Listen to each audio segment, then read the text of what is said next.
কাল সন্ধেবেলা রিকোকে piano class থেকে নিয়ে ফেরার সময় মা একটা ফ্রেশ ব্রোকলি এনেছিল। তো তখনই মাকে বললাম ওটা ফ্রিজে না ঢুকিয়ে বাইরেই রাখতে, তাহলে সকালে কিছু একটা বানিয়ে ফ্রেশই খেয়ে নেওয়া যাবে। বর বা দুই বাচ্চা সবাইকেই সবজি খাওয়াতে আমার নাজেহাল অবস্থা হয়ে যায়। তবে এইভাবে সবজি যদি ফ্রেশ বাটারে টস করে দিই, দেখি বর খুব সুন্দর খেয়ে নেয়। আর একটা স্মার্টফোন হাতে থাকায় ছোট বড় সকলেই মোটামুটি আজকাল হেলথ কনসিয়াস। শীতকাল তো আর কটা দিনই মাত্র বাকি আছে, আর এইসব ফ্রেশ সবজিগুলোও তো পাবো না। সবজিগুলো গরম জলে একটু ভাপিয়ে নিয়ে জল ঝরিয়ে একটু ঠান্ডা জলে ভিজিয়ে রেখেছিলাম। তারপরে বাটার দিয়ে টস করার সময় শুধু একটু নুন, গোলমরিচ আর চিলি ফ্লেক্স দিয়েছি। আজ পুরো ব্রকলিটাই রান্না করে নিলাম। ব্রেকফাস্টে শুধু বর না, মা আর আমিও খাবো।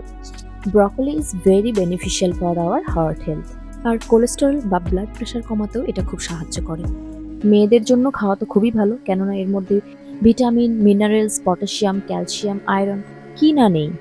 আর তাই তো ব্রকলিকে নিউট্রিশনাল পাওয়ার হাউসও বলা হয়ে থাকে। এত কিছু আসলে আমিও জানতাম না।